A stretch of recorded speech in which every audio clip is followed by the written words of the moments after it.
You are watching the Pan-African Daily TV with Dr. Susan Tata. The Africa we want: unity, consciousness, our culture, our spirituality, our history. One Africa for Africans worldwide. Motherland's calling its diaspora home. Join my voice. Join my team. Join my campaign. Campaign 21 hashtag 1 million subscribers on the Pan-African Daily TV YouTube. Be a volunteer. Apply now. Be the new Africa.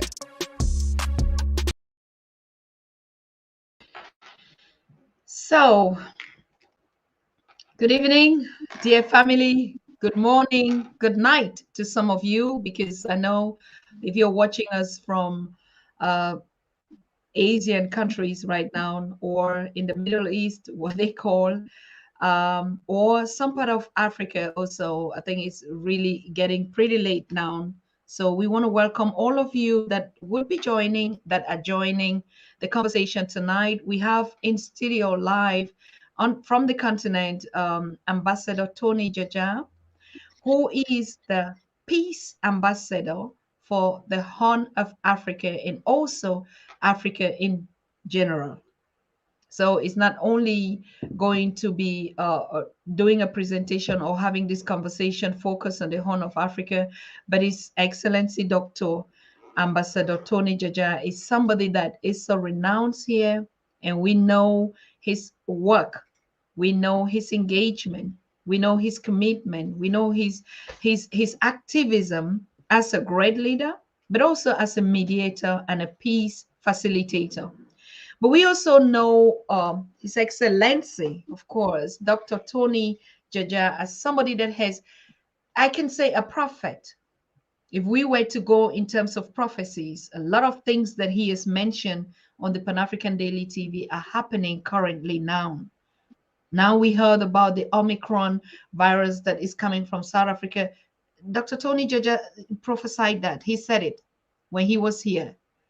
And a couple of things, even at the beginning, when George Floyd was murdered, before that day, Dr. Tony JAJA said it. And the next day, we saw those images and stuff that were happening. So, you know, we have elders that are so not only passionate, but they're highly spirited, and they already could see what will happen.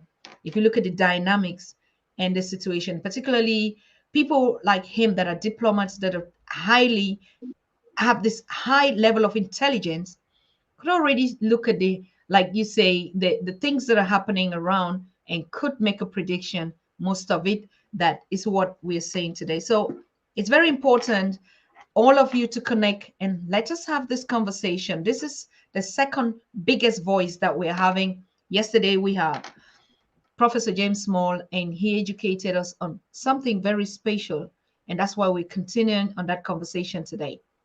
He taught us two things: that the most important unit for us as African people is family, and family is the ultimate.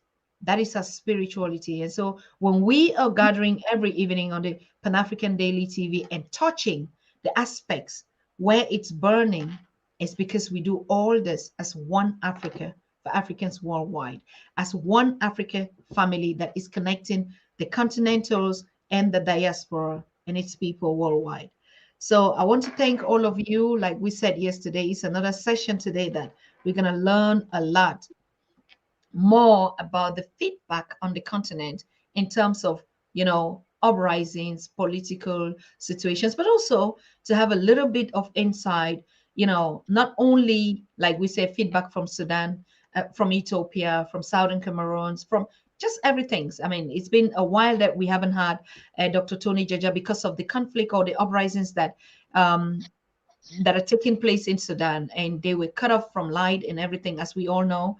But now we are so grateful to have him here, and so he has a lot to share with us tonight. Informations that we should know.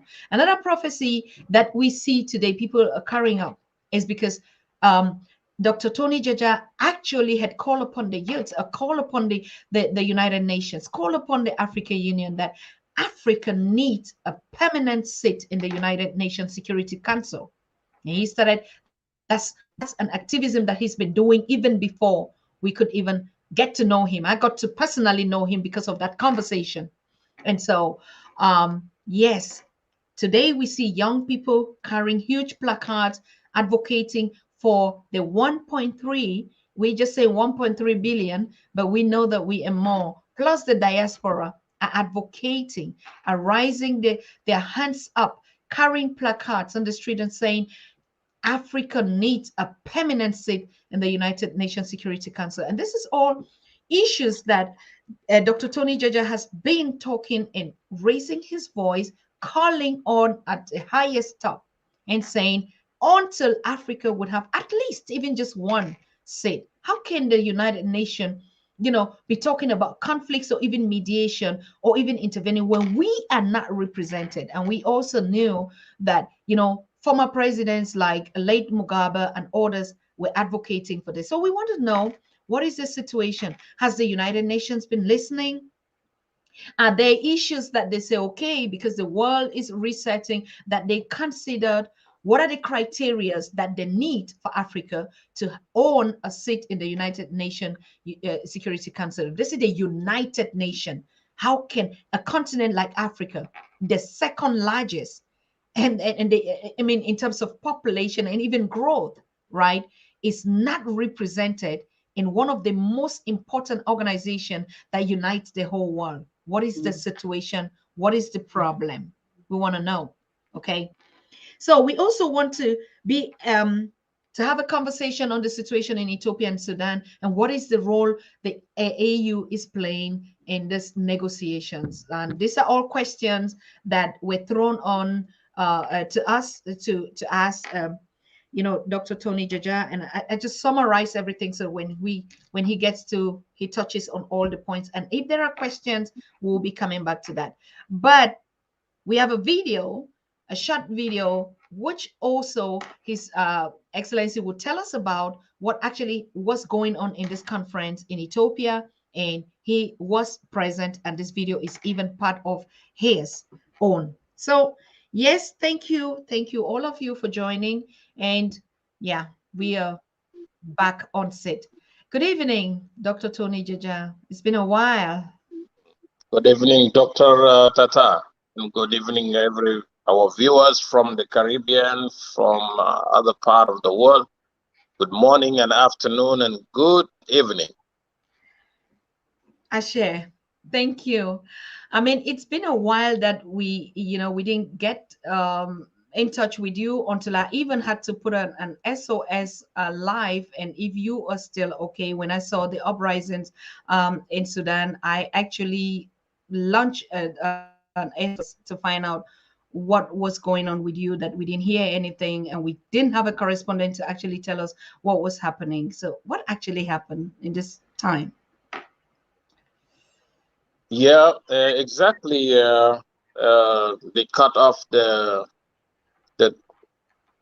communication. There was no any internet. There was not even the local call or international call, and because of the military took over the power for almost 1 month, and there was uprising. There was arresting of the cabinet, some members of the cabinet, and you know that after removing the former President Bashir in 2019 April, so there was a military council, and after the military council, the IGAD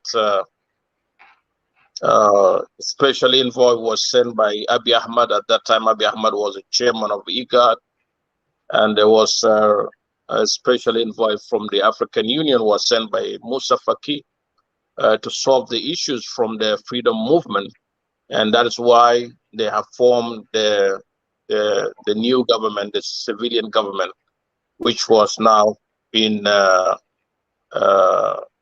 dissolved by the military council, and that is why there was they cut all the internet because there was uprising, those who went to the street, thousands of them.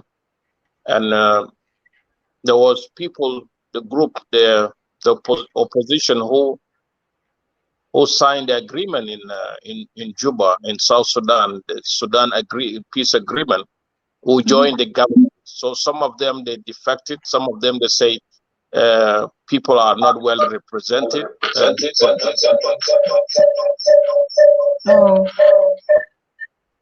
And that is why some of them, they went demonstrating that the government should be dissolved so that everyone should be represented. And there was a crisis in the port, which is the eastern part of Sudan. They caused the streamline of life of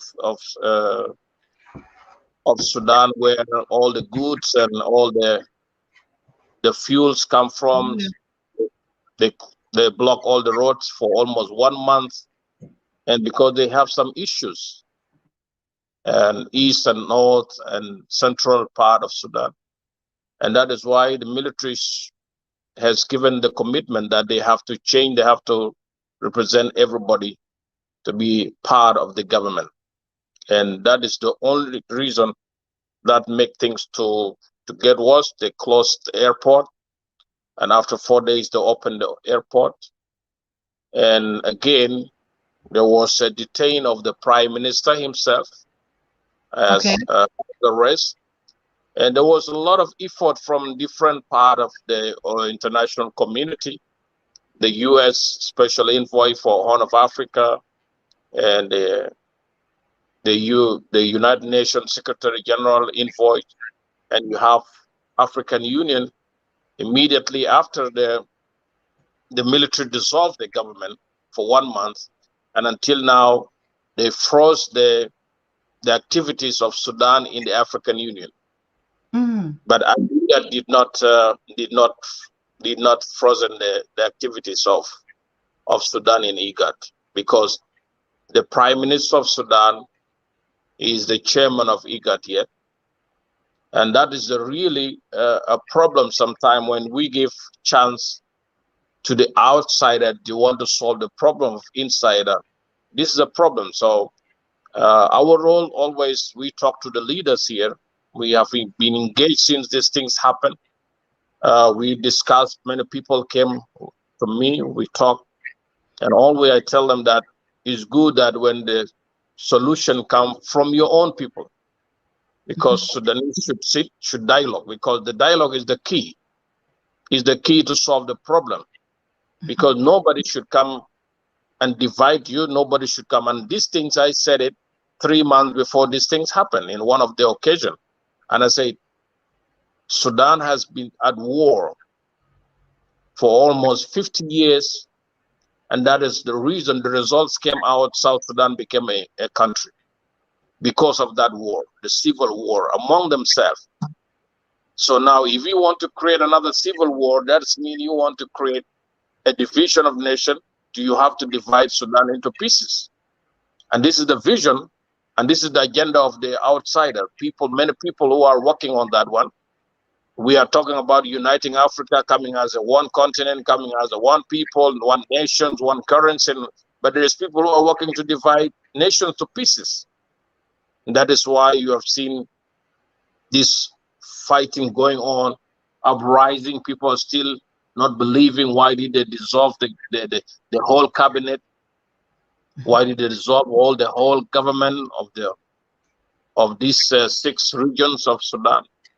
And this is the problem, really. This is the problem.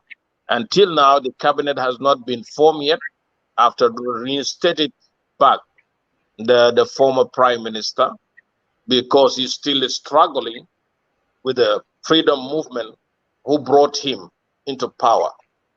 So he's not believing in that, because there is 4 parties who have been driving the 2 years government, the previous 2 years government, and now they are not part of it. In the Sovereignty Council, they brought people from the technocrat representing regions, so that was the solution from the military part, because military are saying we don't want to let the nation be divided or to go into chaos.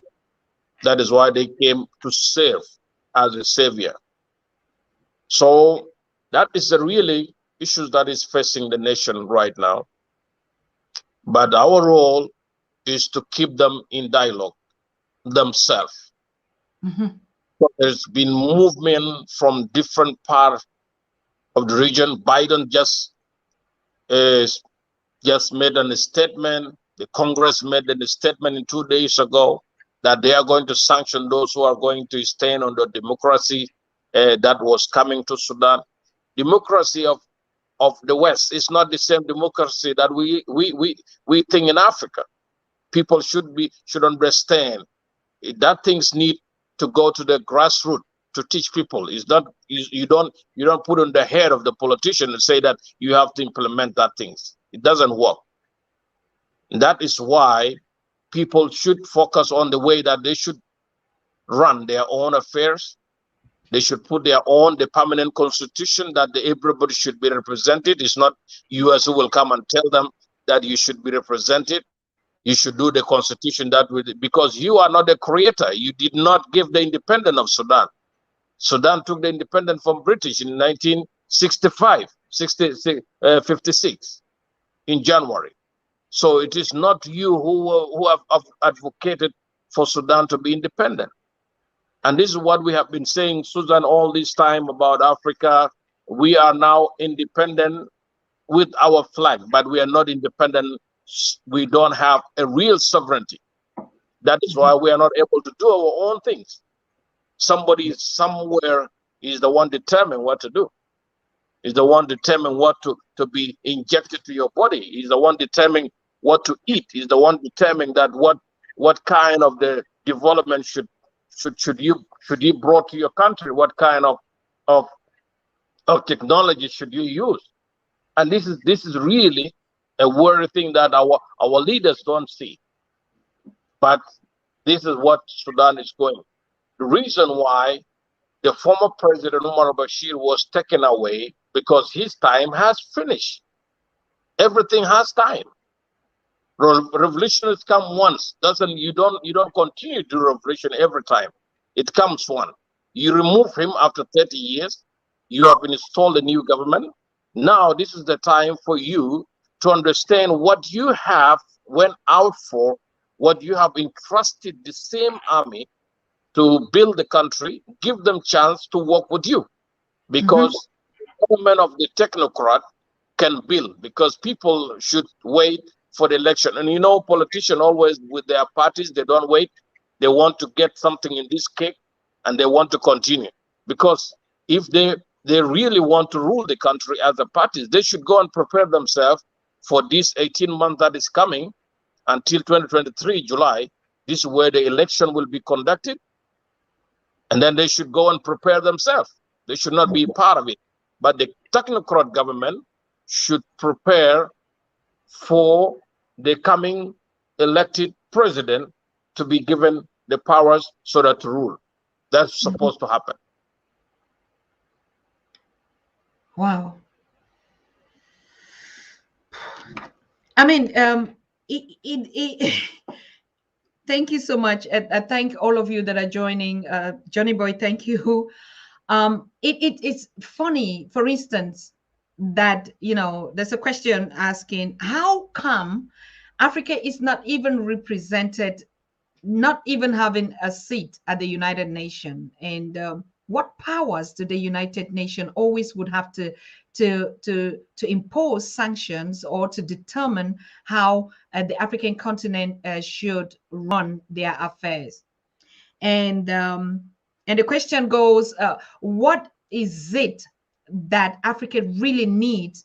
Like, what kind of deals do they even have? If you give sanctions to people that are a member of your board of organization and they are part of the constitution.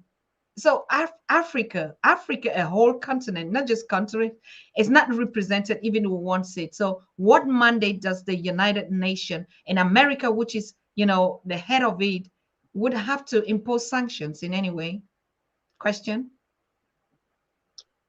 Susan, we really want to let people understand outside there. When you talk about the body of the United Nations that was formed, there was part of the African countries were part of it. Automatically, 3 countries were part of it. Sure. Automatically, they should be a member of the Security Council, permanent seat. They should be given to them.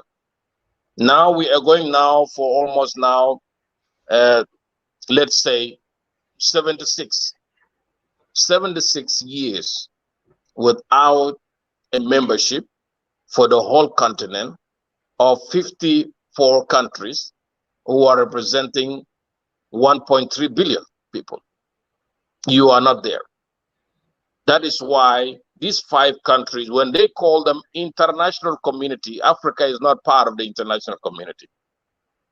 You are the member of United Nations, but you are not part of the international community. The international community represented in the Security Council. These are the countries that they call international. But the whole continent is not a part of the international community. He is just a member of the United Nations. Mugabe has spoke about it. Many leaders, they spoke about it. Kwame Nkrumah spoke about it. So Africa should have a permanent seat, at least 2 permanent seats. This is what they have been advocating all this time. Okay, now we have seen many leaders now, they have joined the voice now, not only young people in Africa. Even Abiy Ahmed himself has joined the voice with the president of Senegal, Macky Sall, and others, and Ramaphosa. Even they are talking about the permanent seat. After that, we should think, and this is what I said before, we should really put things in the right way, because after being a member of the Security Council, a permanent seat being given to you as a continent, Africa should be ready to pay the portion that should be used for the Security Council. Because those 5 countries, they are now controlling the Security Council because they are the one putting a lot of money, especially America. And I met leaders before in 2018, and I spoke with them in other occasion, even last year in Summit. I spoke with them about continue repeating my words and what I have been carrying on and what I've been advocating, that Africans should be given the permanent seat. You remember, I said, if we are not going to get it until 2023, which is next year, Africa should quit from the United Nations. Because what damage we have, the whole damages that we are seeing in Africa, in food security, in health system, and all these things is coming from those organizations. Because we become like a dumps of all these rubbish things that we are seeing in the health system, that we are not able to maintain our own treatment. We're not able to maintain our food security. And that is why you see those organizations raising billions of dollars, rushing to Africa, so to maintain Africa in that level. That is a brainwash, and let us be frank to ourselves. Yes, getting the permanent seat is easy, but how to maintain it, you have to put finance on that one. Finance should not come from those nations to support your seat there. You should support your seat as the nation, as the continent, as 54 countries, because you should use that veto, because the veto is not free.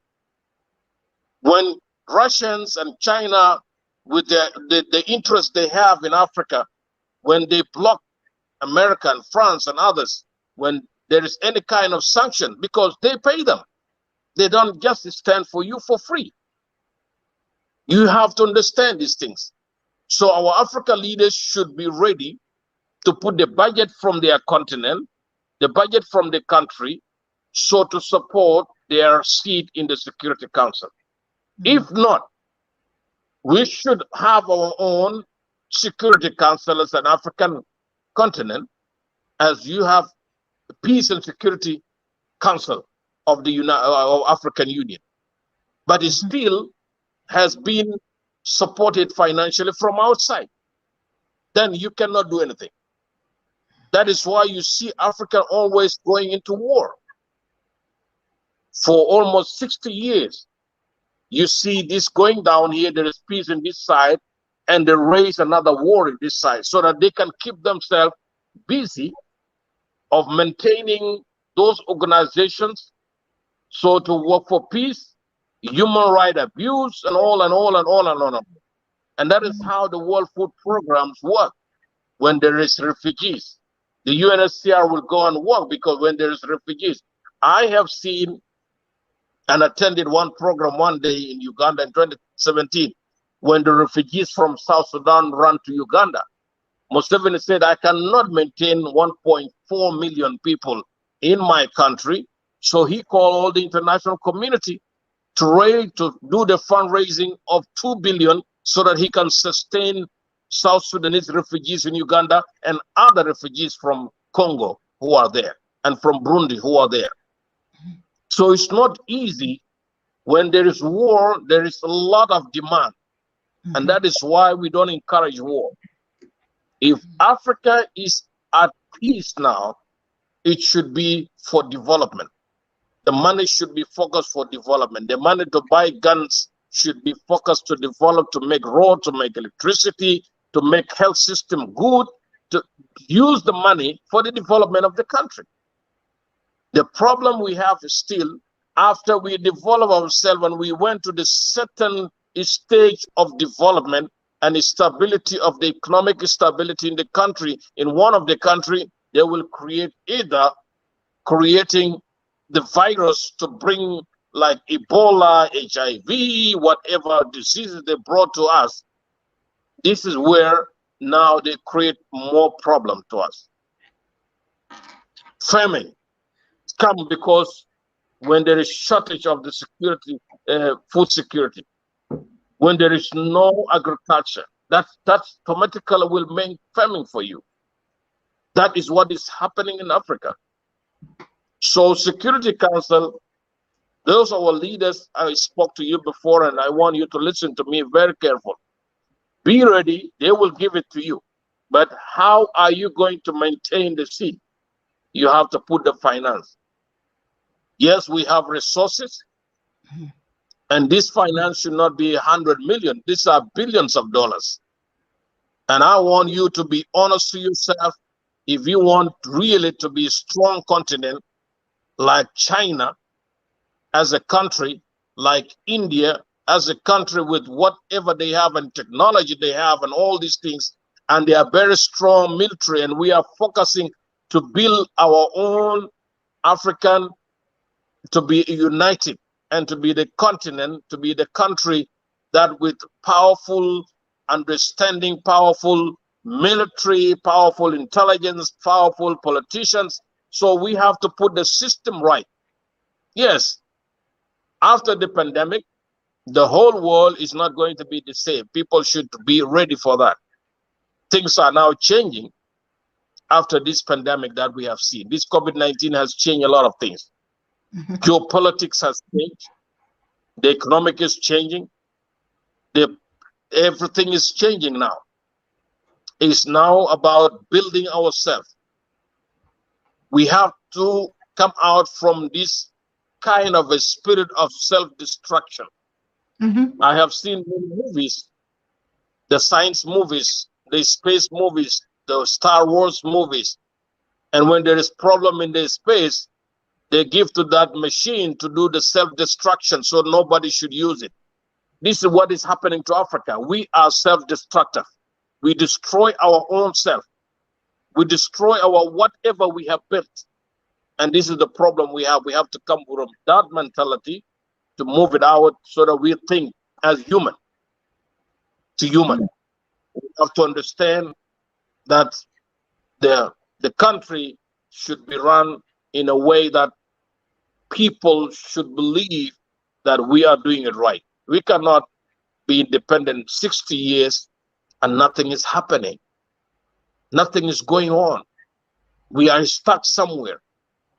We'll become like we become being used by the remote control. Open the channel here, the channel of peace in this nation. Somebody will come and praise you.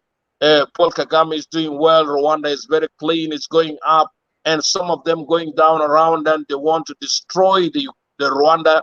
Some of them that Tanzania is going up. Tanzania is growing. Like what happened to Ethiopia? You have seen Ethiopia in 30 years. They have grown up. Development. Everything was going very well. Opening cities, roads, and everything. But now it is civil war. This is what you have seen. This is what is happening in every corner of the continent. We have seen why the white people now in South Africa, they want their own country. White people within the South African, they want to create another white man country within the continent of the black continent. This is the problem here. What is the reason? Preparing for occupying Africa again for another next 50 years. You should understand these things. We should not give any damn chance to anybody. Let us be frank to ourselves. And those who are very cheap leaders in Africa, let me talk to you very frankly. Whether you are president or you so-call yourself what, you should be alert for what is going to happen. Your term, you cannot stay for 50 years. You cannot stay for 2 terms, 3 terms. Things are going to change. And that is why the young people now are driving this kind of conversation. I was so happy when those young people, the youth conference, when they are confronting Macron, and Macron become like a little Liz somewhere. He's not able even to answer any kind of question. He's not able to answer anything. This is how now they fed up about you.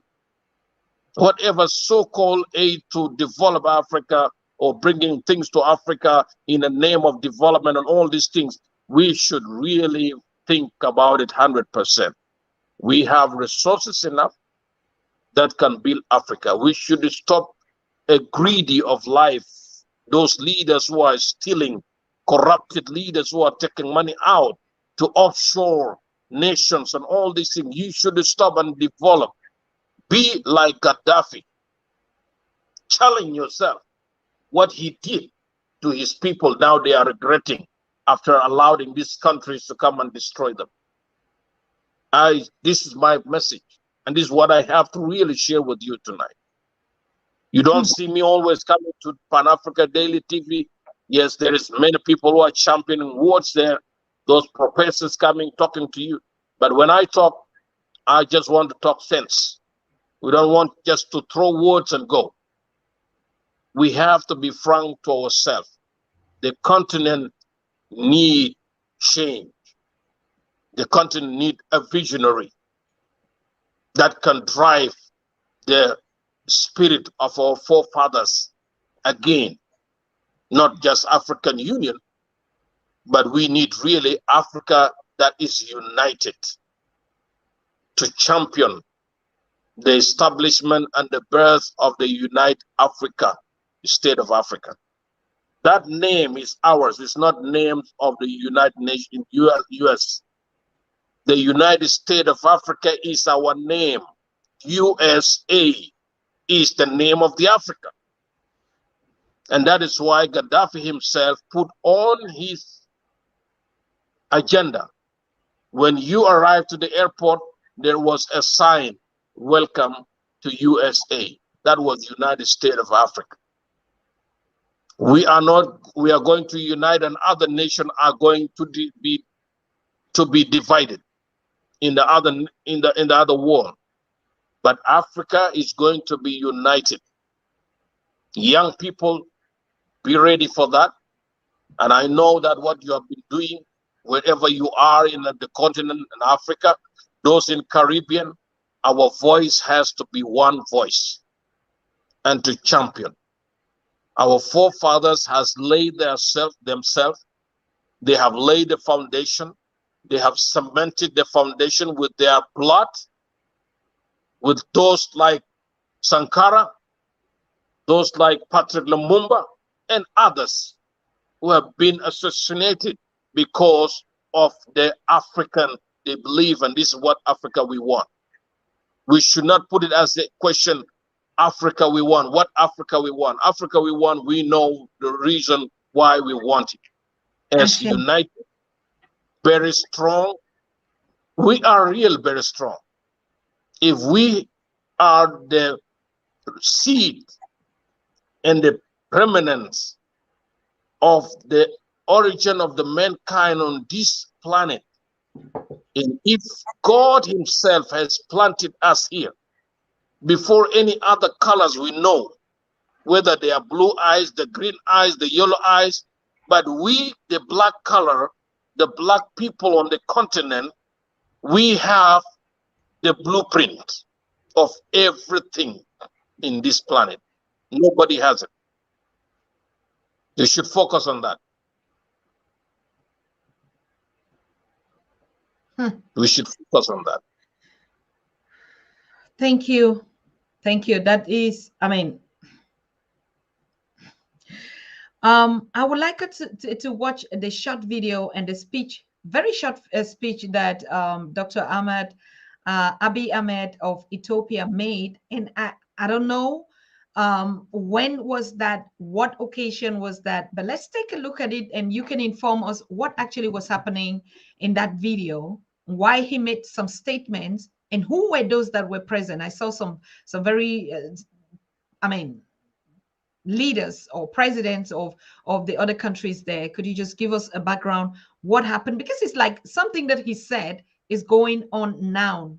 So let's take a look at that video and we get back to the conversation. The summit, I'm sure few words which we have learned from this gathering will be manifested in our summit this morning, this afternoon, as well tomorrow. I hope God will help us to conduct the summit which will be up to the motto. We have been raising so many issues as African leaders. The problem for Africa is not to create a motto, but to execute those mottos. As my brother, Dr. Nunes said, silencing was there. There is nothing new.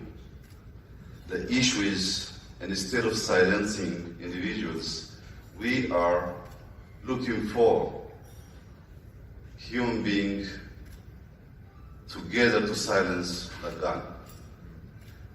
Dr. Nunes was mentioning few countries, which I'm not sure about those countries, but for the last 2 weeks, more than 60,000 new pistols imported to Ethiopia, while we are begging 10,000 with flowers and different food commodities. There are kind people out there to import guns to Africa, and there are very kind people from this side to receive guns from those who are exporting from their country. But from the prayer, we have committed all our issues up to the God we believe, and the God who can hear us also respond accordingly. We are also confess on our all ill intentions and ill deeds. I hope He's forgiving God, He will forgive us, and He will respond positively to conclude the summit as per your expectation. I'm sure your prayer will help us a lot. Keep praying. The ultimate solution for Africa is Jesus Christ.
Yes, Susan.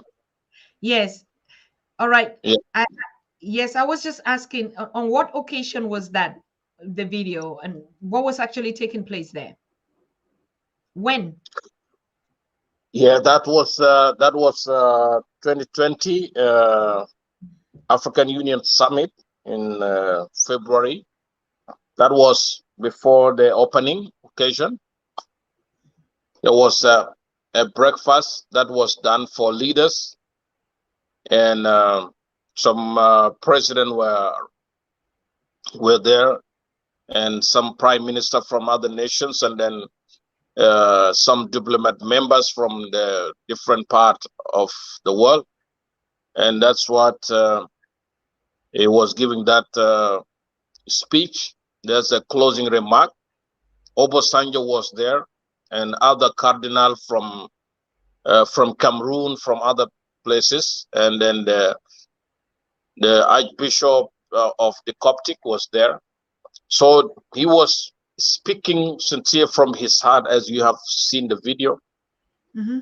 I was present, and that video I took with myself. I was the one who took the video, and for the reference. And then this what has happened now. He was talking about people who are preparing for war, and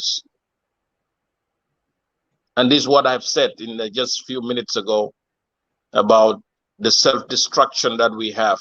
We are very destructive, destroying our own self because of implementing agendas of others. And this is what is happening now with the Tigray group and with some group of the Oroma. And that's why you have seen Abiy Ahmed as a Nobel Peace Prize winner, changing now to be a commander-in-chief and being in front line to fight for his country. So there's a lot of criticism, as you have seen, you have heard in the media, and those who call themselves international community, they are really so upset about Ethiopia. And I said how Ethiopia, after Meles Zenawi, was rising up politically, because Ethiopia has a headquarters of the African Union. He is a diplomatic hub of Africa. So everything good for Africa is based in Ethiopia. So this is another way of bringing destruction to destroy the Horn of Africa through Ethiopia. And you see, Ethiopia has three issues now. We should solve them. The internal issues now, this is the Tigray group, the Oroma group, who have joined the Tigray fighting, and the small young people group from Gambela side. And there is other 9 coalition opposition who have signed in Washington against the prime minister government. In Washington, not in Africa, in Washington. And the same Washington talking about the democracy and allowing opposition against the current government, who is now want a country to be united, not to be divided. And Ethiopia is being run as a region. That is why it's a federal government, because there is Tigray region, Ahmar region, and there's Roma region, and they have their leaders. And this, what he said, there is people who are imported guns in Ethiopia, and there is humble people in the other side are receiving. He is giving 10,000 flowers of peace to encourage people to embrace peace in the continent, but there's people who are there fueling war, and this is what is happening now. There is long-standing issues of border between Ethiopia and Sudan in the eastern part, the area called Fashak. That issue of border has been taken to the international court. So, and they still believe they are brothers And the relationship is a long relationship. And this is what we have been telling, that they should solve it through dialogue. They should go through dialogue, not through war, not fighting, not using military. But everybody has to defend his territory if this comes to security threatened sometime. That is why you do the self-defense. If there is some issues clash here and these things, you should use the military to defend or protect your territory. Again, the issues of dams, Sudan and Egypt and Ethiopia. So there is 3 war that is hanging around. The internal war, which is the civil war now, but this civil war needs a real dialogue, a really understanding. First, you should give Ethiopian to understand this thing will not take them anywhere. And any other leaders who will come and take over, it will start from zero, because it is now coming as a self-destruction to destroy whatever you built, to do rules and divide and rule. So this is what the spirit that we have in Africa. We will support you this side so that you can be able to control. And all these things happening in Africa, it's based on the resources, like what we have in Congo. Like the unnecessary war we had in South Sudan is because of the resources. We still have issues now, Biafra with Abozonia, and all these things still is uprising. There is some issues in the continent here, in the Horn of Africa. And you know, this Horn of Africa, after the bombing of 2 U.S. embassies in Tanzania and Kenya, this is where now they came and built the military base because of Al-Shabaab in Djibouti. Chinese, they are in Djibouti with their military base, and Russian in Djibouti in military base. So these people, they have a long-term strategy is still to control Africa. Not for nothing. It's because of the resources. And I said it before, and they have said it wherever they are. And these are the true words. We don't speak what we don't know. We speak what we know. If African leaders don't come back to their senses and work as the people of the land, those who love their continent, there will be another war of 30 years ahead of us. And because of the resources, nothing else. Resources that we have, the minerals that we have, this is our problem. And this is what is happening in Ethiopia, because somebody has to control those resources in those mountains. So, war, we cannot encourage war as peace ambassador. My job and my role is to encourage you for dialogue and encourage you to get solution for yourself, because when you have solution by yourself, it will be easy for the outsider not to control you, because you have to control your own affairs so that you can create borders where they cannot cross the borders and start controlling you and start giving you directive. And this is how we have really been suffering for Africa for many years. And this is what is happening. So he has predicted, and he has been giving 10,000 of flowers. Now he is the one, because that was a threat to him. It has happened when Trump went to Congress, and they said that was a coup. And for the first time, America to put in Washington 25,000 troops, the military, to protect the Capitol Hill. Now the Tigray and the Roma, they were threatening to come to the capital, to capture the capital, 230 kilometers away They were not far. And that is why he decided, as a commander-in-chief, as a prime minister, as the head of a state, to go to the front line and to carry on against those who rebelled against the system. And he captured 2 major cities back again. So that was the prediction last year. And the leaders met. And I want to say it's very shameful, our leaders, when you met last year for the motto of 2020 to silent guns in Africa. Mm-hmm.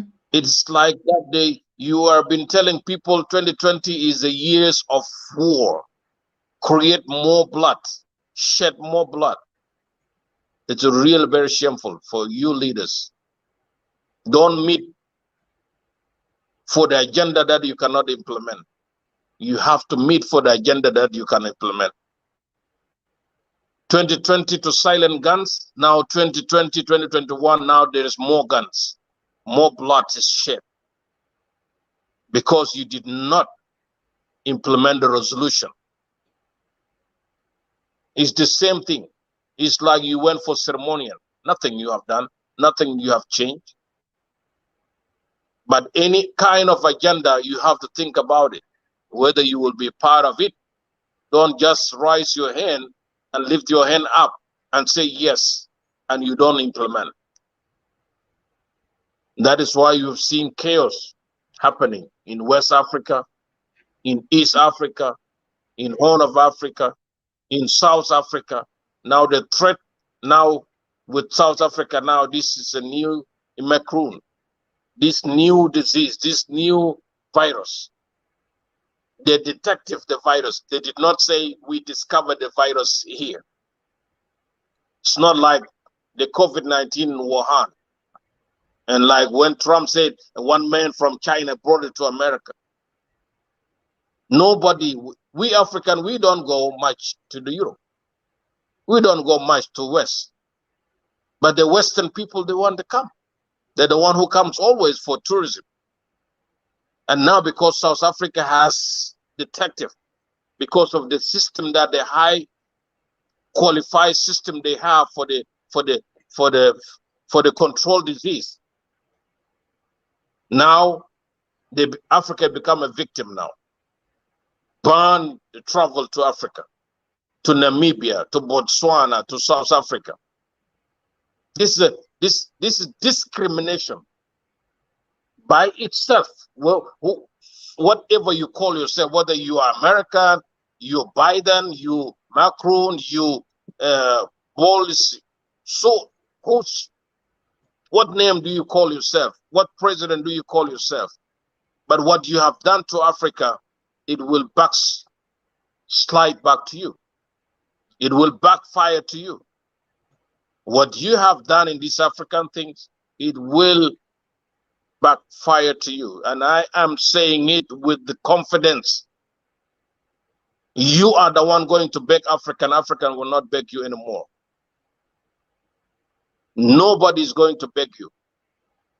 But you are the one going to beg Africa. And we will see how are you going to come back to Africa for this destruction that you have been doing for many years. We are fed enough. And enough is enough. We have to say it. That is why, Susan Tata, when I come with my word. I don't change. No apology. Because I said it, I said it. You introduce many diseases to us, many viruses to us, and you think you can just finish Africa like that. It will never happen what you have in mind. Africa is the mother of all mankind in this planet, including you. Whether you are brown eyes, the blue eyes, the green eyes, or dark eyes, that is up to you. But we know what you have done to South Africa, it will bring destruction to you. Africans should rise. Africans should mobilize their own resources, not through IMF, not through World Bank. You have your own resources. China is going to use their own currency soon. And they are going to ban all the US dollars. They are not going to use it. Why don't we do our own things to build our own system as an African? We have spoken enough, in many forums enough, in many occasions enough, but the time of implementation has come. And the time of action is now. We said it last year, the time of Africa to unite is now, but the time of action is now. We have to open to ourselves and to stand the ground and be strong as an African. Leaders and African in this. Let us silence real guns, dialogue, and focus and have a big picture of Africa that we want. Not somebody has to bring agenda to you. Agenda 2020 has failed, and Agenda 2030 is going to fail, and Agenda 2063 is going to fail because it was not African agenda. We have to create our own agenda to implement based on our ability and capacity and the knowledge, know how to do it. That's my word, Susan. Thank you so much, Dr. Tony JAJA. I mean, it was very because like these are issues that we couldn't really touch base with you, and particularly the situation on the Horn of Africa, that was really disturbing. We saw thousands of people and all that. But I want to come back to something. I mean, it's a question that has been asked time and time again. The world is in the pandemic, lockdown, shutdown, travel bans, whatever. How on earth would thousands, tens of thousands of people, how on earth would Africa, you know, it doesn't make some sense that a global pandemic and Africa is at war. I mean, let's just say the agenda was even 2020, there was an African agenda to silence the gun. So even in the midst of a pandemic, there is still war. That's the question. And so it is amazing what is going on. And like you said, we like to talk to you all the time in your role as a peace ambassador. Like, what would it actually take? You've mentioned a lot of things. Africa has to either be ready to pay for their membership to own a seat at the United Nations Security Council. And we all know that the resources that they have, of course, is a collateral. What is then difficult if you say they should even be prepared for the money? Do you think actually it is a matter of money? Do you think it is not knowing at what time we are, or the leaders are really so on a kind of what the public is referring as like the price down, they're operating on other agendas? I mean, all what Africans are talking about or asking questions, like, how could it even happen? When is Africa going to sanction, for instance, the United States? Would it ever happen in anything? When is Africa going to sanction Europe? When is Africa going to sanction France? You know, what are the tools that all these sanctions would come? What power, what capacity, what ability does a country has to sanction another country in its continent? You know, so these are questions that Africans are asking, like, what is it that would take Africa to gain its power? Is the African Union representing as a member of all the 54 countries in the United Nations Security Council, or it is just a board? How is EU also functioning? These are individual countries with their membership, you know. So there's just a lot of questions hanging up on this subject matter, on the conflicts, on African Union, on United Nations Security Council. And Africans just need solutions. The young people need answers. They confused. What is the way forward? Do we even have a continent? Should we hope for? What is it that people, you know, Africans should just wake up? Number one, we know, yes, the unity is coming and it's unstoppable. It is 400 years plus. Even the divine prophecy of the word said after 400, you would be going back. You would go back to your continent. So that one we know it's a prophecy. It's unstoppable. But when they go or the awakening come, what is the next step? When we still have this kind of crisis, the leadership is not one, is not united, like the situation in Ethiopia or South Sudan. We haven't heard, or Africans have said they haven't heard the African Union made statements about that. Or isn't this time now that the continent should unite if they have a common challenge that would eventually affect them? Over to you. I just summarized the question particles and put it up. I know you've said a lot of things around that, but you know, like, yes, the awakening, the unity. What next? Susan, it's a good question, but I will answer it in two things. Yes. We, as the issue of Security Council, as I said, it's not about just putting finance. Mm-hmm.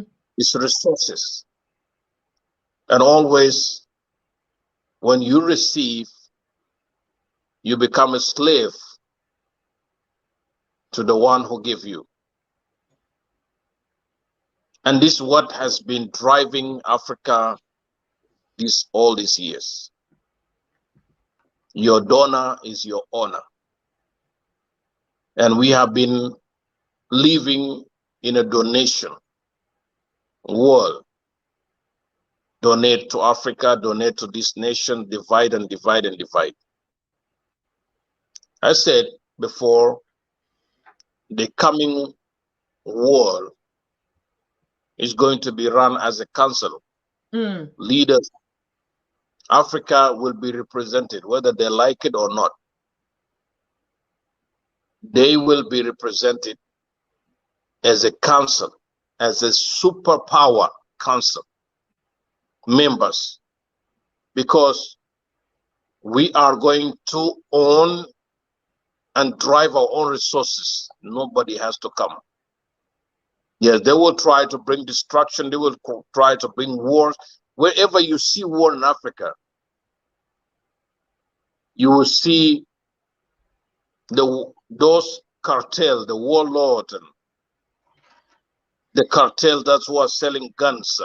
You see them flowing into Africa, introducing new system, introducing new weapons, introducing and this and this and that.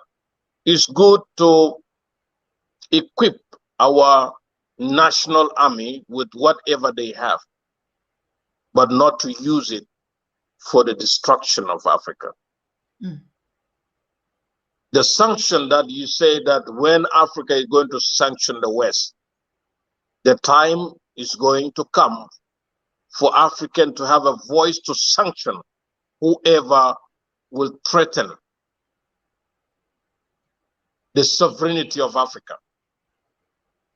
And that is why there is a wake-up call now. And our leaders are really moving among themselves, discussing issues of the Security Council very seriously. Do you know when did they promise African to have a permanent seat? When they launched the application in 2005. They told them in 2005, in 2023, we will give African a permanent seat. Why all this time? From 2005 They promised them in 2023. Wow. Where they will, this is where they will be given a permanent seat. As a continent launching the application of permanent seat. But the good thing now, there's a strong voice from our leaders who are going to drive it. And my warning to them, there is those leaders who are so weak, who will be bribed in the name of development in your own single country, so that you should not vote for the Security Council permanent seat in African Union Summit. You have to be careful. You are playing with the life of people. You are playing with the life of 1.3 billion in the continent. And you have done it before, and other leaders, they have done it. And now they are suffering.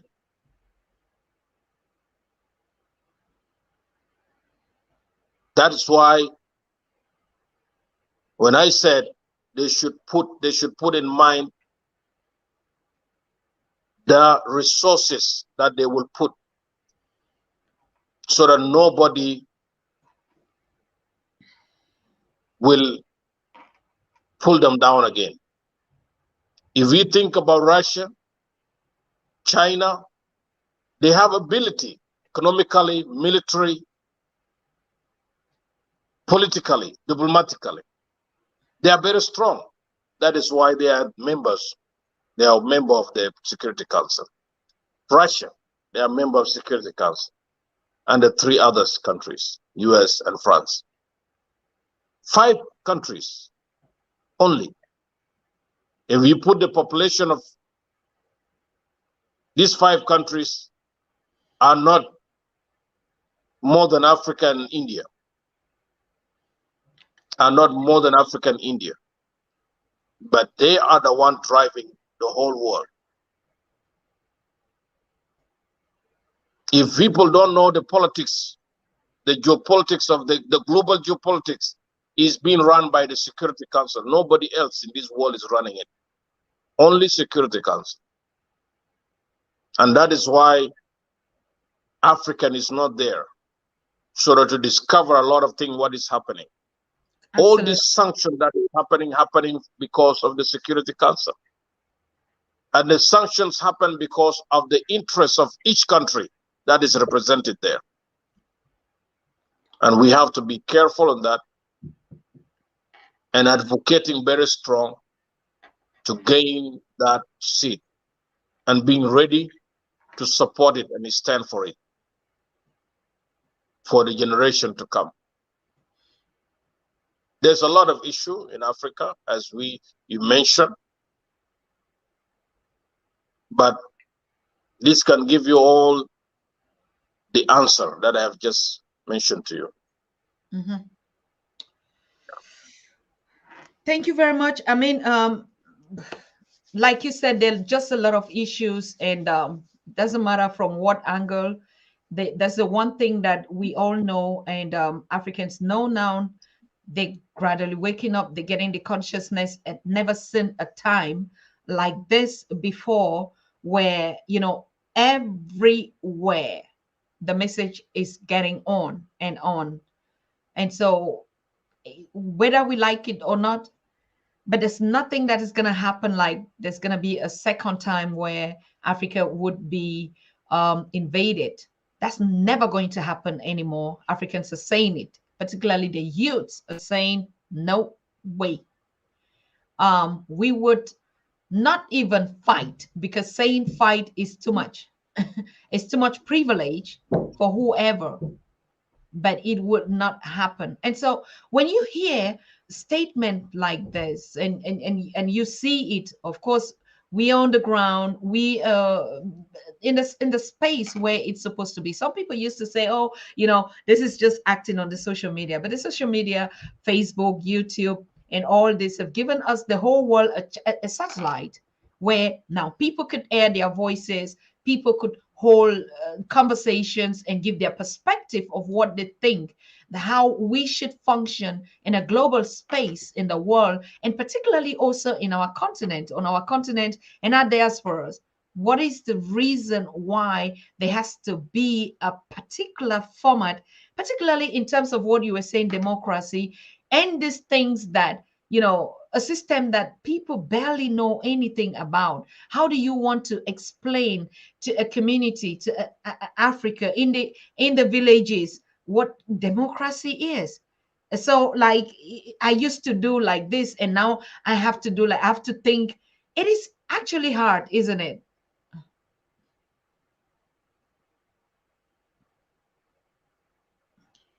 Ambassador? Yes, Susan Tata. Uh, as I said before, to advocate for the democracy, or the democracy that we should understand, he has to go to grassroots. Don't forget that before we got our independence as African countries, you can just quote me very right that all the African continents got their independence a year after one another. Started with one, and the second, and started until they got their independence. This is the same what is going to happen for accepting the Africa we want and the unity of Africa. This is how this thing is going to happen. Mm-hmm. We need a real revolution to advocate for democracy, not the same way the West think about it. The democracy they learn from us, they have stole from us. This is how they learn from us. It's not from them. We have it before. And we were the kingdoms. Don't forget about it. African used to be run as the kingdoms until today. That mentality is still there. That concept is still there. Absolute. Yes. It has not gone somewhere. They have now been reduced to traditional leaders, but that was the kingdoms before. Mm. The same way the West came and changed the concept is going to vibrate from the mind of people, and people has to come back to their senses. We have to go back to the grassroots. There have to be a schooling curriculum, a teaching to go down until they learn. Because the people who are so poor, these are the people always the West use them for destruction. And this is what we have seen even in Sierra Leone, the blood diamond, because of that. In Burkina Faso, because of that. You come and encourage somebody to be ambitious of power, and he cannot lead. And that is what brought the self-destruction spirit to us, to destroy our own people, to destroy the other tribe. The other tribe is part of you, even with the different names, with the different culture, but it's part of you. As long as we are called Black people in the same continent, we are big in number. When you go to Caribbean, to South America, different part of it, and the indigenous of those nations, even America, we're Black people. We are over 1.5 billion in the whole world. It's a big number. 1.5. It's not a small number. In the continent, 1.300 million are outside. In those small islands, those small countries. Still we can teach. Still we can implement the democracy we want ourselves. That is why talking about Africa we want is African of respecting one another. Yeah. Is African that to respect the color, to respect this is my brother, this is my sister, with the same color. This is how we can be able to build ourselves and have a very strong democracy continent, not a nation only. Teaching our people.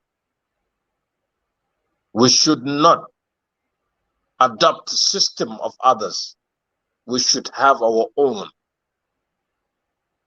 If you go back now and years back, African we won is not the agenda of last year or 2 years ago. Africa we won is the agenda of our forefathers. This is not the new agenda for us. They spoke about it. Those of Nyerere, they spoke about it. Governor Nkrumah, they spoke about it. Sankara was the example of the African we won. Thomas Sankara in Burkina Faso. But the betrayers are not far. They are just next to you.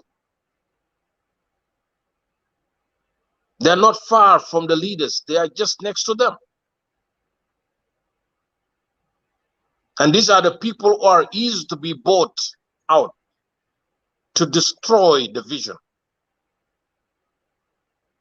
But this time, they will be discovered earlier and they will not be able to implement because the time is now for the action of the African to implement the African they want. This is the time. Enough speeches. The time of speeches has finished. Is the time of implementing what has been spoke on earth. Review and go back to all the speeches and encourage yourself. This is what we have to do. They have done their part, and this is our part now. Mm.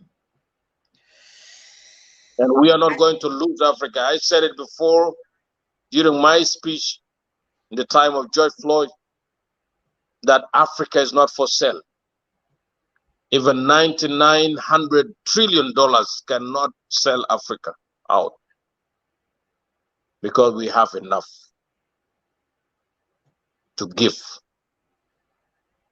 enough to teach.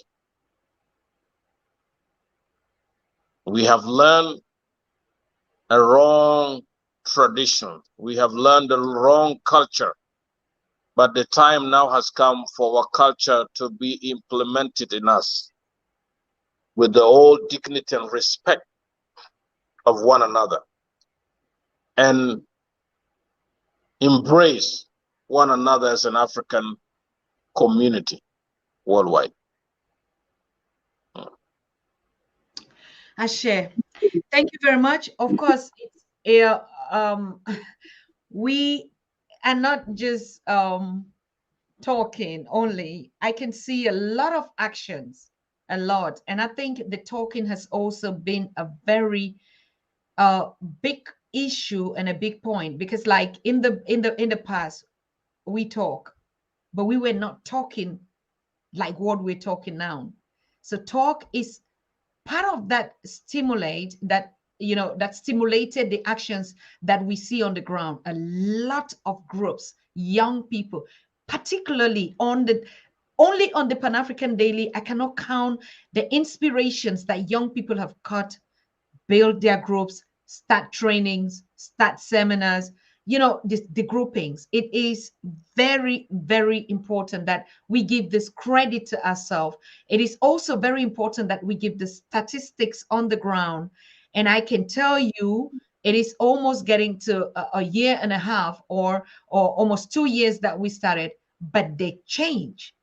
It is like, and then you can imagine all our other platforms. It's not only, I'm just saying from our own small little one, and we even the last, I can say even last in it.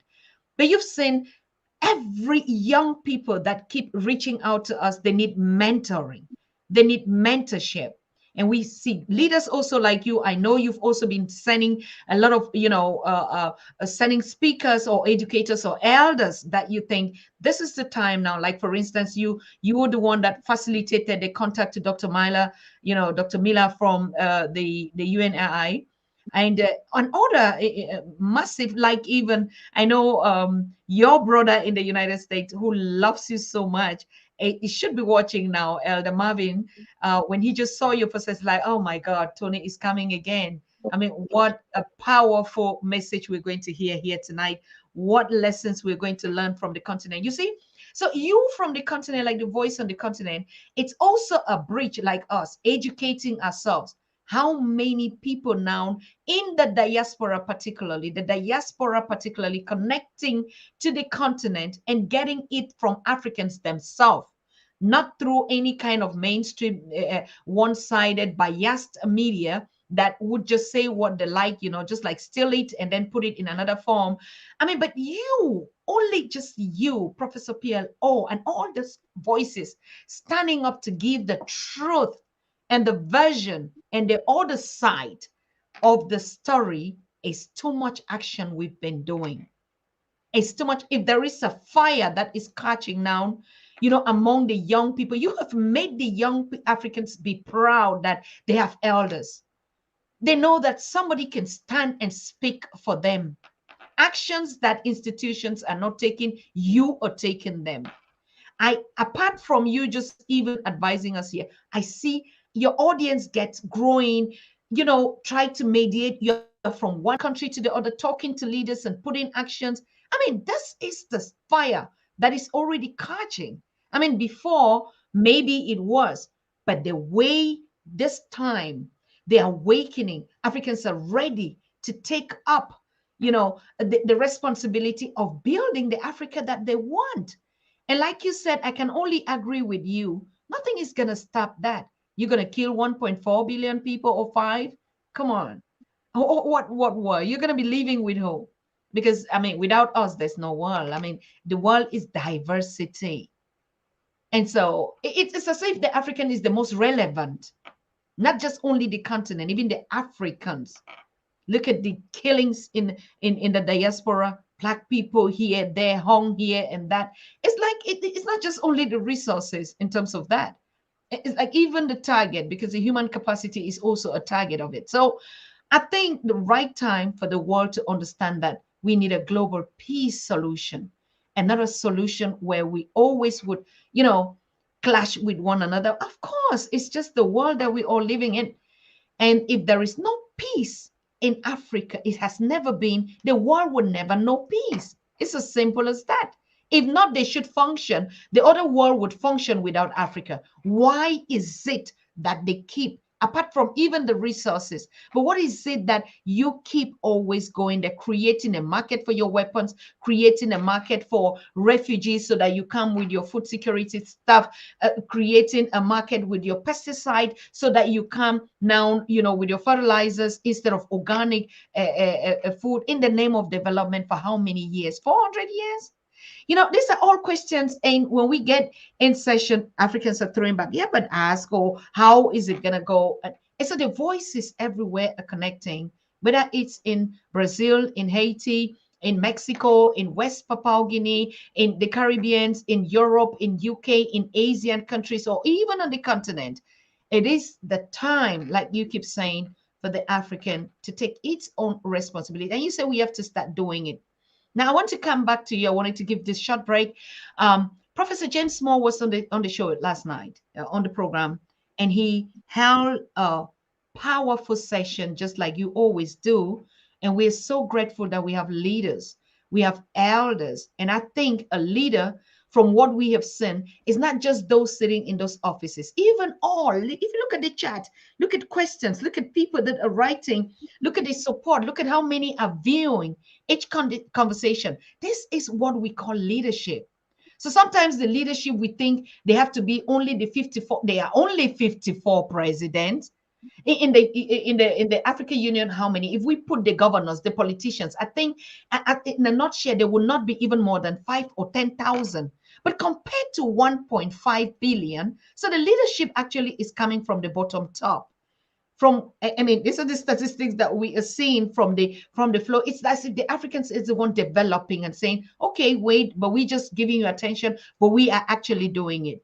Now, if you look at this generation, how proud are you, and what would you really tell them? Yes, that's the point. But this is what you need. Like you said, education.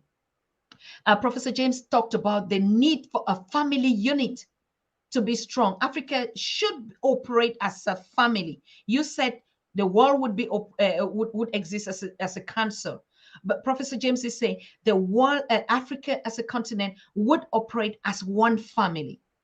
Your opinion? Yeah, it will not be a one family as the world, because there's people who talk about the global village. They talk about the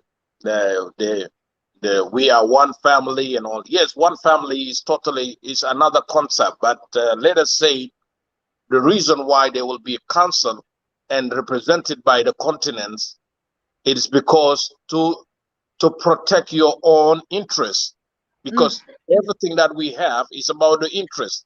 If I have no interest, you just see the diplomatic missions in different countries. There are countries who don't have even the diplomat representative. Why? Because when there is no interest in that country, there's no reason for you to open any embassy in those places. Why? Because there is no interest, there is no resources. There's countries who are depending on the humanitarian aid, whatever. When I talk about the council, is that Security Council is the one running the whole world. So that one has to be reversed and to be represented by everybody to have a voice in that Security Council. It's not going to be called Security Council. It's going to be called a Council of Nations. That is the name. Put it now and let everybody hear it from now. It's Council of Nations. Okay? Which is going to run the affairs of the whole world, not Security Council. And that is why creating this new world order is going to be different. So we African, we are not going to accept about that, the new world order, because we have to be independent first. We have to run our own affair. We have to unite ourselves as the African continent, to be united as a country in these 54 countries first, to enjoy the leadership of oneness. Yes. Before we join to be one family. Yes. The song we sing always, we are one, make the better world and all these things, these are not existing anymore. We have different concepts. This generation of ours, we have different concepts. We don't want to please anybody. Our leaders, they have done it. They have been bowing down to people. I have seen it. When this French President Macron made the summit, I have seen how our leaders, they bow down greeting him. Why do you greet him with your head down? And you are the one making him rich. I should not do that. Even if I have a chance to meet the Queen of England today, I will not kiss her head. I will not bow down. Even if they teach me how to greet, I will greet her with my head up, because she's just a human. Dignity we have. We have that one. So one family will not accept it now until we have to reorganize ourselves and to see ourselves, how are we going to fit in that family. But the nations are going to be run as a council. We will have a very powerful representative in that council who will speak on behalf of us, not like African Union today.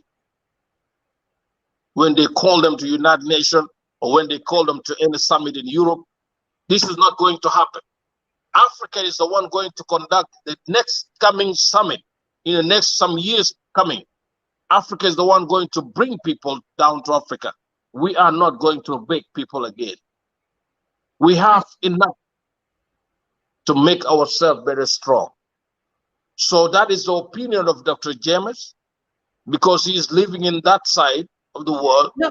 I mean, no, you're saying the right thing. He said, us as a continent. Yes. We have to be a family first. Yes. Not a family in the world. It's different. Yes. Because we have not seen a spirit of that kind of family in the other side of the world. We have seen ourselves being in the category of the third world. And this is not going to help us, Susan. We should not be put in numbers in the least of the continent. We have first world, we don't have the second world, but we have third world. Can you tell me where is the second world if there is a first world and there is a third? Where is the second world here? There is no second world. We should be the first world because we are the one feeding the whole world with whatever we have. With whatever resources we have. We are the one doing it. But we need a better powerful leaders who can stand the ground without bowing down to leaders. And this is what should happen. The guy from the North Korea, why is so strong? This young man, why is so strong? Why is he so strong in the North Korea? He's not represented in anywhere in this world. He's not part of the world, but he's there. Who you mean, Kim Jong? Yeah, why he's not there? He don't travel. He don't go to US. He don't go to Security Council. He don't go to United Nations. He is not even the member there. But he is existing. And somebody is fearing him somewhere. Why? What is wrong with Africa? Let us wake up, Africa. This is the time for action. No joke. No play around. The blood of the martyrs of Africa, those who died because of Africa, the blood will call you. We have to be really be careful of that. 400 years has finished. This is the time of us to take action. 400 has finished. We have done it before. We were the rulers of this world before. And we are going to rule it again. Whether they like it or not, African will rule again. We will rule what? How are we going to rule? We will rule with our resources. We will pull back all the resources. And let everybody who will determine to invade us this time, he will see what Africa can do for them. It's not Africa they know before. This is a totally different Africa now. And I'm speaking this from the bottom of my heart, Susan. The time has come for action. No joke anymore. We have seen pandemic has opened our eyes. We have seen how they have been. Now, what happened in South Africa? This new virus. The Indians now are beating our African there because of this virus. The virus happened in China, in Wuhan, and they start beating African like they were the one who brought the disease. Why? Enough is enough. We cannot be intimidated anymore in this world. And they white people, they know the leaders of this world, they know me, who is this Tony JAJA. They know me, whether in Australia, in Europe, they know me very well. And they know the way I talk. I speak now, this is how I talk to them. I don't bow to people because of who they are. And Africans should not bow anymore. And our leaders, you should not kiss even their hand. The time has come, you should put your head up. You should not kiss any president because he's going to give you $1 billion for the development. You should not kiss any king because he's going to support you in $2 billion US because of the development in your country. Why should you kiss their hands? Why? Why should you kiss them? You are president like them. You are a leader like them. You lead people more than their population. And you go and you bow down to them. Why should you disgrace us? Why do you disgrace Africa? Even going to US, you should put your leg on the other leg in front of Biden or in front of any president. Why do you sit like a still a slave, like he's the master to you? Why do you do that? We should not kiss any hands. We should not bow to them anymore. This is my message to you leaders. Don't disgrace us in the West. Wherever you kiss their hand or bowing them, don't do that. Even if they give you that instruction by the protocol, this is how you should greet the president. This is how you should greet the king. You are the president on your own country and you're leading people. You should not be a leader in your country and go be a crocodile in your country, and when you go to other places, you become a lease to that country. Why do you do that? Listen, the time of lifting the head of Africa is now, and we have to take action in every move we do. Thank you, Dr. Susan. Thank you. Thank you so much. Thank you, Dr. Tony JAJA. I mean, this is, yeah. Like I said today, the whole of this week is a week of how do I want to say, feedback, reflection, power. Again, we've been a little bit kind of like slow. People got weak. Now they're putting their structures together. Young people are active. I can give you a perfect feedback that your message, your conversations, your empowerment has been heard, and it is being transformed into action. I so much want to thank you on behalf of this family that is watching, on behalf of my chat team, everyone that is commenting and sending, thumb ups or asking questions or even just putting their opinion there. We are a one family, like Prophet James, more like Dr. Tony just said this evening. Our strongest force is the unity, and it starts with our family, all of us here at this leadership that we are calling upon. So it is not only a message, even how the leaders represent us, I mean, the ones that are our elders, but it is even how we Africans also do carry out our heads in our individual communities and where we are. Most of us play this role. So it is very important for us to remind ourselves, one single African does one thing. It is the reflection of everyone, be it a leader or just a normal person like me. We have to raise our heads up for our kids.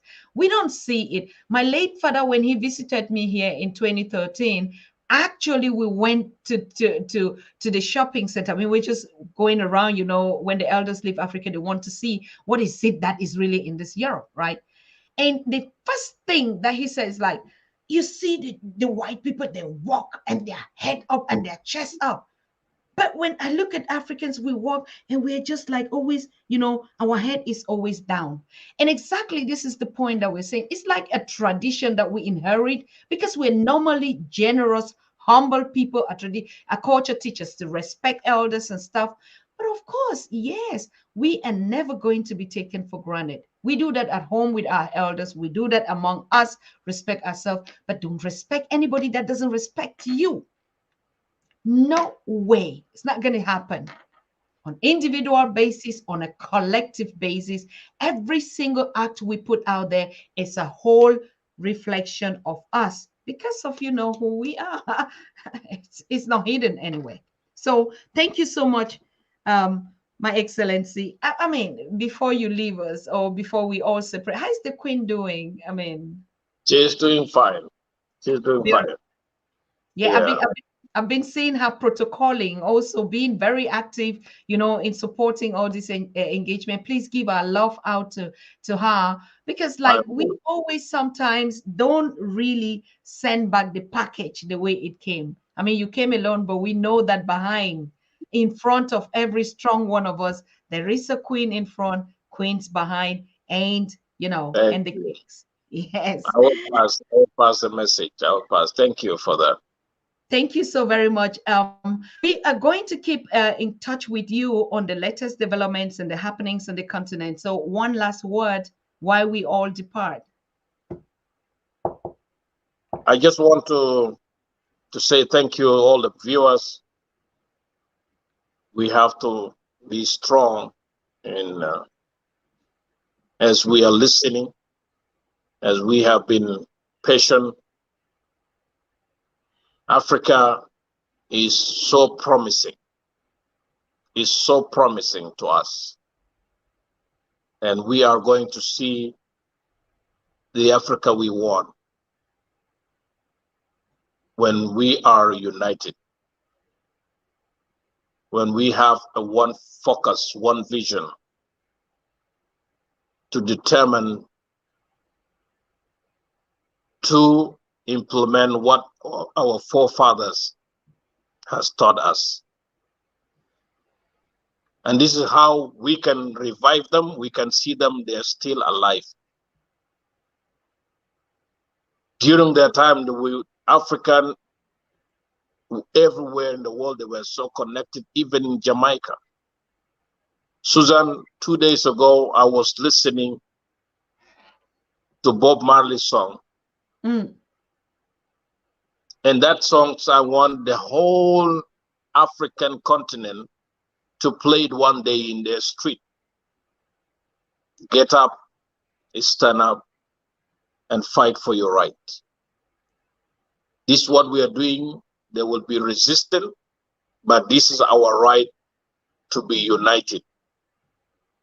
Get up and stand up and fight for your right.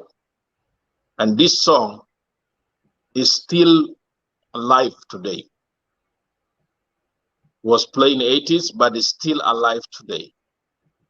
He has spoken it through his music, encouraging the Black community worldwide to stand and fight for their right. They have taught us every negative things in our mind, and this is the time we have to delete them and to upload the positive and the right things for Africa. And still, we have to stand up and fight for our right. Our right is the dignity, is to protect the African dignity everywhere in this world.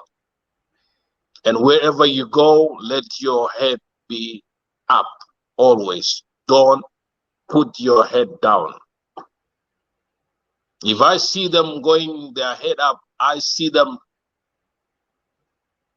enjoying my things, not their things. And God bless you tonight, and bless you this morning and this afternoon and this evening. Thank you. Thank you so much. Thank you. I mean, we're doing all a standing ovation ever since we are here for all our elders and all our leaders.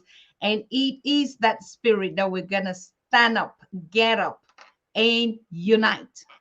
And I think the basic fundamental right that all of us as African has, and that is that song that we all going to dance on the continent, is love. We have to get up, stand up, and love one another with, it like never before. We're going to glue to each other. It's a process of awakening. We're awakening. The next process is a healing process.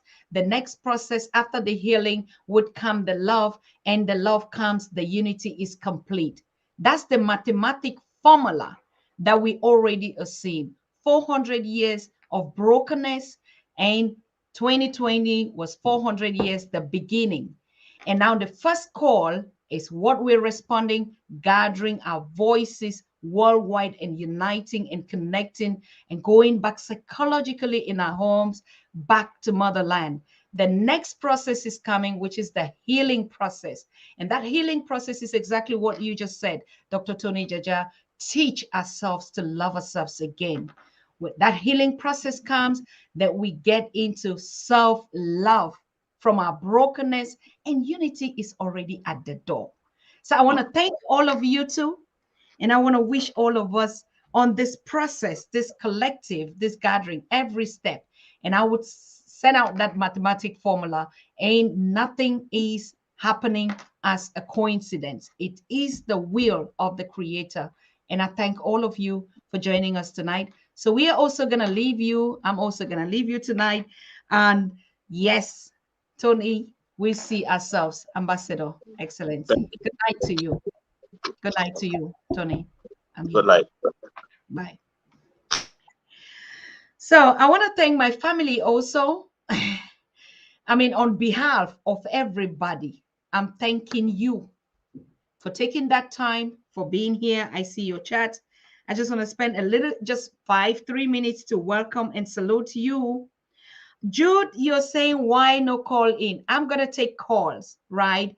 It is a Friday evening and it's the beginning of weekend. It's a lockdown out here. Nobody's going anywhere. I'm opening up the lines to take up the calls. Jude, thank you so much. Johnny Boy, thank you also for saying, for putting out your voice out. Kofi Azuma just said, please, if we, each and every one of us, will give $1,000 right now, I mean, we would be dancing home. Thank you very much. You said, oh, okay. Sun Temple, thank you for being here. Paul Brown, of course, the Brown Paul. The Brown Paul, I can see you. You say, where are you going to? I'm not going anywhere. I'm here. I'm just here.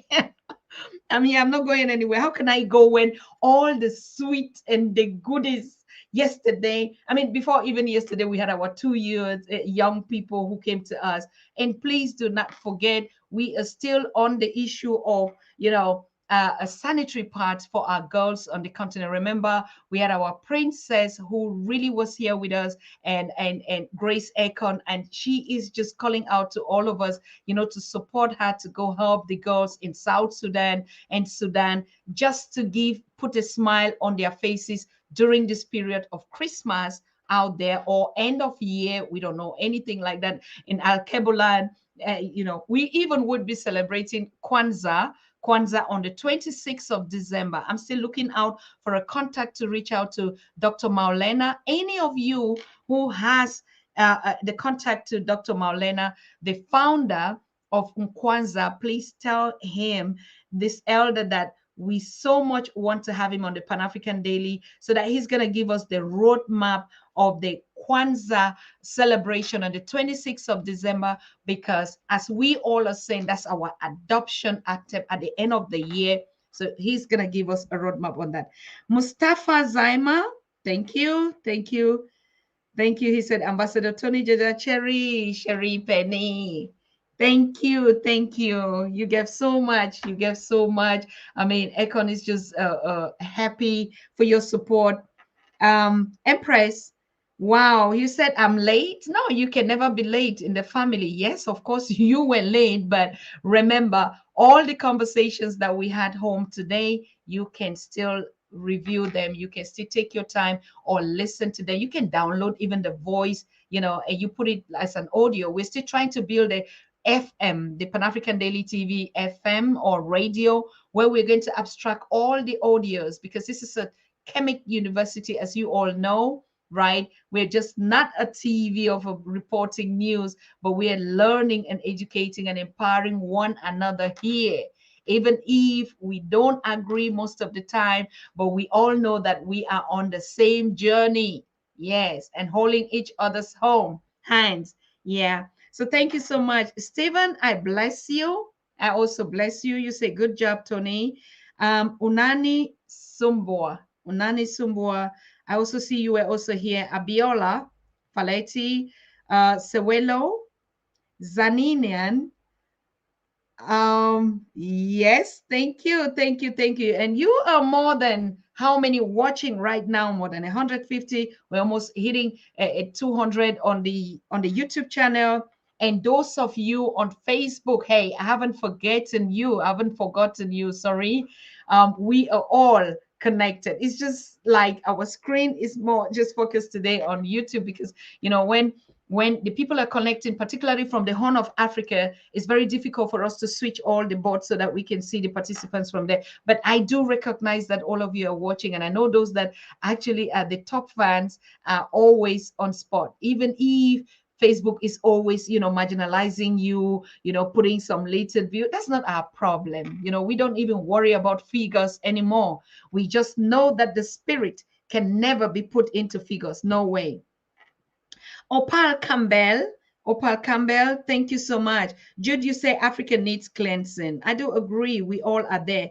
Amu Kuleni Akani, if you're still there, I salute you. Elliot Taylor, Elliot, I salute all of you too. Thank you, thank you, thank you, all of you. Did I miss someone? Janet, Jemutai, I can miss you. Jenny, Shaka Musa, thank you. Let me just see if there was some. I told you that I can call Professor James more. That's what Kofi and Zuma is saying. Kofi, you are back. You haven't even been here to tell us when you went to Ghana. And did you just go and vote out the incoming president or the outgoing one? We'd like to hear more from you, Kofi. What happened in Ghana? You had been missing and the chat was empty. Anyway, Act for You is saying, I'm also here. Yes, I can see all of you. Thank you so much. Yeah, there's a question coming up. Thank you, Susan. I'm still waiting for the app. When is it coming up, launching again? To be honest with you, sweetheart, everything is just ready. But like I said, we can go live without our Apple users, without the iOS. That is it is really gonna be unfair. Normally we were given 15 days, to adjust scripts and stuff like that, because we're giving videos and audios for free. And some people are being heard because they're tasking so much money for Africans to call out of Africa or to call in. And the conferencing Africa is giving everything for free. It's going to give free calls, audios, and so Apple, there's a competitor. There are a lot of competitors in the market in this sector for hosting meetings, conferencing, webinars, and stuff like that. And conferencing is coming, an African tool by us for us. Wow. Who is going to be using competitors anymore? So that's the thing. And we keep knowing it. When it comes to us, they delay, but it is going to happen. Like Tony JAJA said, nothing is going to stop it. Nothing is going to stop this time. So yes, watch out how we would come out to launch that very big time. And we're taking it to the continent, to the whole world. Go and tell it, go and tell it that Africans have risen and they're loving themselves. And so what? Go and tell it to the whole world. We're not like, go tell it on the mountain. No, this time, go tell it on the mountain that Africans are loving themselves so badly like never before. Yeah. So yeah, Pauline Pike, thank you. Thank you for also being here. Nyasha is also sending a warm heart greetings to you. Nyasha is the princess here that is supporting us, chatting, looking for the guests and stuff. And then Tumi Tata also was the one taking care of the technique. Ia has gone out. It's a weekend, a little bit, and he'll be coming back shortly. So the whole family is here tonight, greeting all of you. Yeah. All right. Honestly, Stephen, thank you so much. You know me, sometimes when I'm just happy in the family, it's like, I forget even to announce the guests for tomorrow. Thank you, Stephen, for reminding me. As a matter of fact, we're going to get Gabriel Christian. We're going to get Gabriel Christian. If you watch his past show, when he came up and talked about Ethiopia, I mean, this was he's a Caribbean lawyer, international lawyer, facilitator, activist, Pan-Africanist, everything. It's a son of the soil, a very intelligent one, as all of us are, smart. Our kids, our grandmothers, from our grandmothers to everything. Show me an African that is just not smart. Show me even one single one, right? Yeah, so Gabriel Christian is going to be on tomorrow. It's going to be another powerful session. But you don't get our newsletters because I already gave all the program. Stephen, you didn't get it. If you don't get it, please make sure you join the conferencing app because we're already having a group on that app for Android users. But even you're still waiting for the app to go live on Apple, you can still go through the www.conferencing.com. You're going to get it on your computer. Unfortunately, on your hand is not, on your mobile not, but on the computers, you're getting it. And you can use your 1 month free trial and become a member of the Africa We Want Global. And that's the way we're going to support one another. Then Gavi is saying St. Marie, hi from St. Lucia. Hello, Gavi. It's like everybody out here has the name Gavi. Gavi. Of course, that's how we should be naming all our children. We already said it here from the beginning. All the young mothers and, you know, to be young fathers or they are waiting. Please don't ever name. We're going to do all these competitions anyway. Wait until we start going live on conferencing. You're going to be seeing the challenge that we'll be doing here. The names, how you name. Okay, some of us, I carry Jewish name, like Susan. Professor James Moore is my mentor. He told me, Susan, don't give up your name. That's our name. Okay. And he said something about names again yesterday. And he'll be coming to tell us only about names. Say, before you change your name, know the origin of your name, because that must just be another thing that, you know, just like any other thing. So yeah. Who again? Sunday, I also told you the guest for Sunday is going to be Queen Ningone. You know her. The Nubian Pathway sister is coming. And she's saying, please maintain your crowns.